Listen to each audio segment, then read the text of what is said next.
Assalamualaikum warahmatullahi wabarakatuh. Halo semuanya, apa kabar? Semoga kalian tetap sehat dan tetap menjaga protokol kesehatan dimanapun kalian berada. Nah, sebelumnya perkenalkan, nama saya Ajeng Elvira Rosana dari Pendidikan Biologi.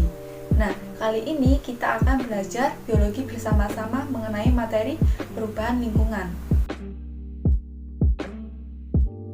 Sebelum memulai pelajaran kali ini, coba kalian perhatikan gambar berikut ini.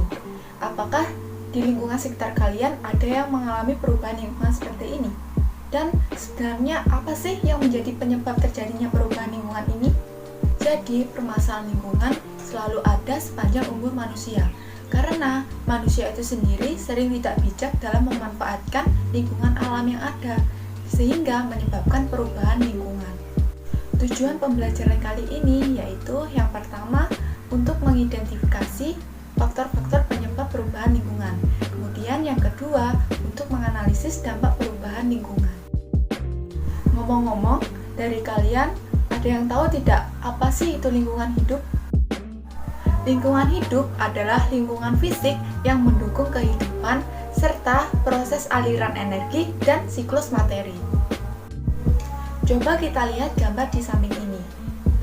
Lingkungan yang seperti ini bisa diakibatkan oleh manusia yang hidup di dalamnya. Mereka benar-benar menjaga keasrian dan kelestarian lingkungan di sekitarnya dan tidak merusak lingkungan di sekitarnya, sehingga dapat dihidupi dengan aman. Namun, pada kenyataannya, lingkungan itu bisa berubah. Nah, kenapa bisa berubah? Nah, tentu saja perubahan lingkungan ini diakibatkan oleh beberapa faktor yang mengakibatkan perubahan pada lingkungan tersebut. Hal ini terjadi karena keseimbangan lingkungan yang terganggu. Akibatnya terjadi perubahan lingkungan berupa pengurangan fungsi, kemudian hilangnya sebagian komponen, dan menyebabkan putusnya rantai makanan dan juga jaring makanan. Jadi, lingkungan yang baik itu adalah lingkungan yang seimbang. Nah, apa lingkungan yang seimbang itu? Nah, lingkungan yang seimbang yaitu lingkungan yang mampu mencapai keselarasan antara hubungan manusia dan lingkungannya. Nah, lingkungan atau ekosistem yang seimbang itu terjadi apabila di antara komponen-komponen seperti abiotik dan juga biotik itu dalam keadaan yang seimbang, artinya terpenuhi dan tidak ada kekurangan maupun kelebihan. Nah, seharusnya lingkungan yang seimbang itu adalah lingkungan yang memiliki daya dukung dan daya lenting yang tinggi. Nah, apa sih daya dukung dan daya lenting itu? Daya lenting merupakan daya untuk pulih kembali ke keadaan semula. Sedangkan daya dukung merupakan kemampuan lingkungan untuk memenuhi kebutuhan makhluk hidup agar dapat tumbuh dan berkembang biak secara wajar di dalamnya. Penyebab perubahan lingkungan itu datang dari dua faktor, yaitu faktor manusia dan juga faktor dari alamnya itu sendiri. Kalau faktor manusia itu bisa diakibatkan oleh penebangan liar, pembuangan sampah, pembuangan limbah, dan sebagainya. Sedangkan kalau faktor alam itu bisa terjadi akibat letusan gunung Merapi, banjir, tsunami, dan lain sebagainya. Perubahan lingkungan itu masih erat kaitannya dengan pencemaran lingkungan, karena pencemaran lingkungan ini bisa menyebabkan perubahan lingkungan. Nah, kekayaan alam mulai dieksploitasi secara berlebihan itu untuk memenuhi kebutuhan manusia, sehingga menimbulkan pencemaran yang berdampak negatif terhadap lingkungan. Pengertian dari pencemaran lingkungan itu sendiri yaitu masuknya atau dimasukkannya makhluk hidup, zat, energi, atau komponen lain ke dalam lingkungan hidup oleh kegiatan manusia, sehingga menyebabkan kualitasnya itu menurun sampai ke titik tertentu yang menyebabkan lingkungan hidup itu tidak dapat berfungsi sesuai dengan peruntukannya. Adapun bahan-bahan pencemaran lingkungan yang disebut sebagai polutan. Nah, segala sesuatu yang menimbulkan pencemaran disebut sebagai polutan atau bahan pencemar.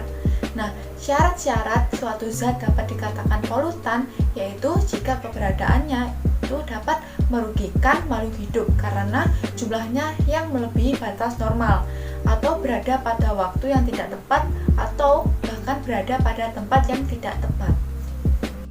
Macam-macam pencemaran lingkungan itu ada 4, yaitu pencemaran air, pencemaran tanah, pencemaran udara, dan pencemaran suara. Mari ikuti penjelasan saya. Penjelasan yang pertama yaitu mengenai pencemaran air.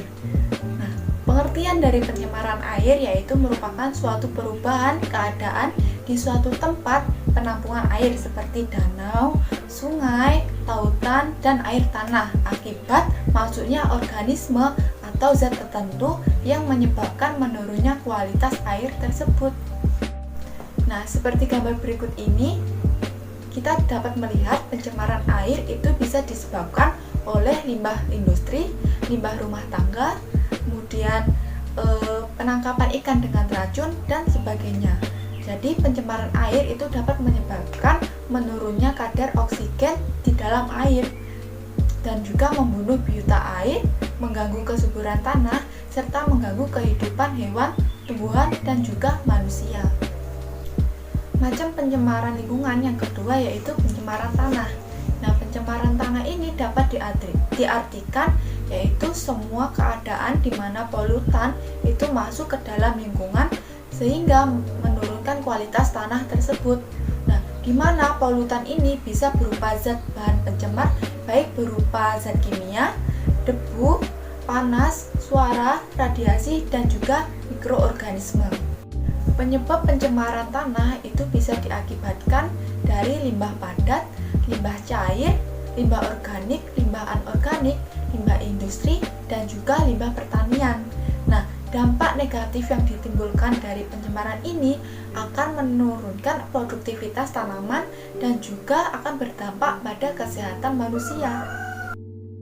Macam pencemaran lingkungan yang berikutnya yaitu pencemaran udara. Nah, pencemaran udara ini merupakan masuknya atau tercampurnya unsur-unsur berbahaya ke dalam atmosfer yang dapat mengakibatkan terjadinya kerusakan lingkungan, gangguan pada kesehatan manusia secara umum, serta menurunkan kualitas lingkungan. Ada beberapa polutan udara yang cukup mengganggu bagi kehidupan manusia maupun makhluk hidup lainnya, antara lain seperti penggunaan CFC sebagai gas pendingin pada lemari es dan juga AC yang dapat menyebabkan penipisan lapisan ozon. Selain itu ada pembakaran hutan, pembakaran bahan bakar, dan juga batu bara yang dapat menyebabkan meningkatnya kadar CO2 di udara. Nah, jenis pencemaran lingkungan yang terakhir yaitu pencemaran suara. Nah, pencemaran suara ini merupakan gangguan pada lingkungan yang diakibatkan oleh bunyi atau suara yang mengakibatkan ketidaktentraman makhluk hidup di sekitarnya. Rata-rata seseorang mampu mendengarkan suara dengan frekuensi antara 20 hingga 20.000 Hz dan juga kebisingan suara dengan frekuensi di atas 80 desibel. Sedangkan di Indonesia, nilai ambang batas untuk kebisingan yang diperkenankan yaitu 85 desibel untuk waktu kerja 8 jam per hari. Nah, contohnya itu suara bising mesin pesawat, transportasi suara klakson atau knalpot, dan juga suara alam seperti petir dan juga letusan gunung berapi. Jadi, sesuai yang sudah saya jelaskan, dapat diartikan bahwa manusia itu merupakan salah satu makhluk hidup yang berperan dalam pencemaran lingkungan dan juga perubahan lingkungan. Nah, kerusakan yang ditimbulkan oleh manusia pada bumi ini pada dasarnya itu dapat disembuhkan oleh bumi itu sendiri. Nah, akan tetapi bumi yang mengalami kerusakan secara terus-menerus itu tidak akan memiliki kesempatan untuk menyembuhkan dirinya sendiri. Nah, oleh karena itu, manusia itu juga harus berperan dalam menjaga lingkungan hidup agar selalu sehat sehingga aman dan nyaman untuk ditinggali. Nah, begitu saja penjelasan dari saya. Kurang lebihnya mohon maaf. Wassalamualaikum warahmatullahi wabarakatuh.